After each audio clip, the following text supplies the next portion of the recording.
상황에서 평안이 없을 수밖에 없는 이유가 무엇인지, 평안이 나와 상관이 되게 하기 위해서는 어떻게 해야 되는지 생각을 해보겠습니다. 평안이 내게 상관이 있느냐? 첫 번째는 자기가 상황을 만들려 합니다.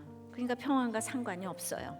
본문은 남유다와 북이스라엘 두 나라가 영적으로 심각하게 타락한 시기를 배경으로 해요. 이 어두운 시기 가운데 하나님의 대책은요, 그 북이스라엘의 군대 장관 예후였어요. 그렇다고 예후가 믿음의 사람이라기보다 그때 하나님의 심판의 도구로 예후를 택하셨어요. 그래서 이제 골방에서 자기에게 기름을 부어 왕으로 세웠다는 말을 알려줍니다. 엘리사의 제자를 지금 이 미친 자라 하면서도 이들에게는 이 모반을 위해서 명분이 필요한 거예요. 엘리사에게 책임을 돌리기에 딱 맞는 안성맞춤인 거예요.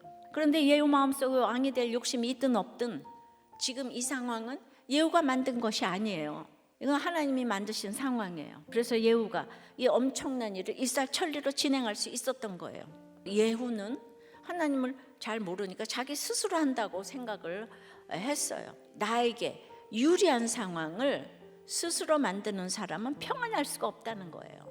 우리는 내 감정, 내 생각대로 원하는 상황을 내 힘으로 이겨야 편하고 행복할 것 같아요. 근데 그 목적이 내 행복에 있으면 결코 평안할 수가 없는 거예요. 하나님을 목적으로 놔야 평안이 오고 행복이 온다는 거예요. 그래서 평안한 사람은 이제 잘 기다려요. 하나님이 뜻하신 때를 기다리는 거예요. 그러니까 오늘도 눈을 뜨면 하나님이 열어주시는 상황마다 감사하면서 하루하루 순종하면서 따라가는 것 자체가 진정한 평안입니다. 두 번째는 헛된 평안을 구하는 거예요.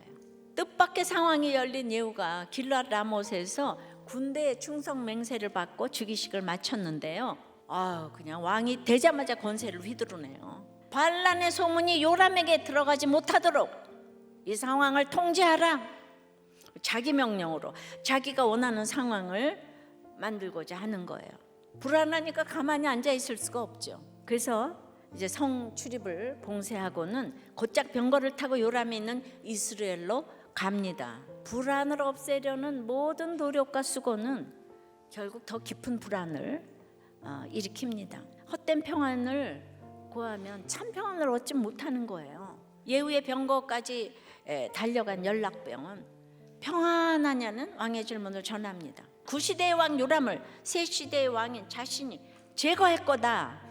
승리는 자기 편이니까 죽기 싫으면 자기 편에 서라 위협하는 거예요. 이 상황을 멀리서 살펴본 파수꾼이 곧바로 또 왕에게 보고합니다. 하지만 그 연락병도 예후에게 똑같은 말을 듣고 예후 편이 됩니다.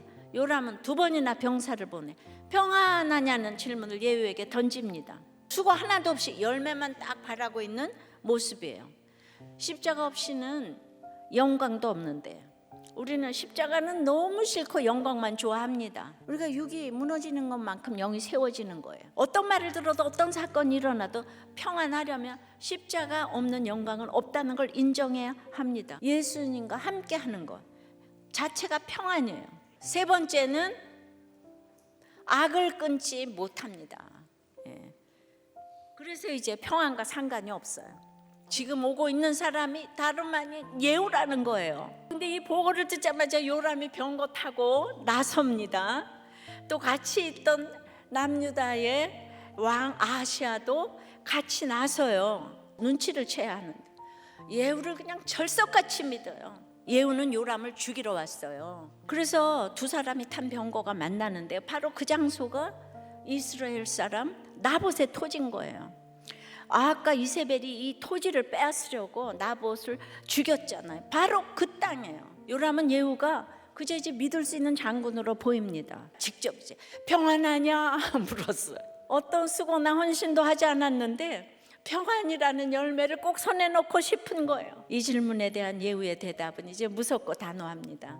내 어머니 이세벨의 음행과 술수가 이렇게 많으니 어떻게 평안하겠느냐. 이것은 하나님이 예후의 입을 통해서 하시는 말씀이에요. 악한 일은 악한 자에게 하게 해야 되는 거예요. 예후는 너무도 악한 시대 악 심판의 역할로 필요한 역할이었어요.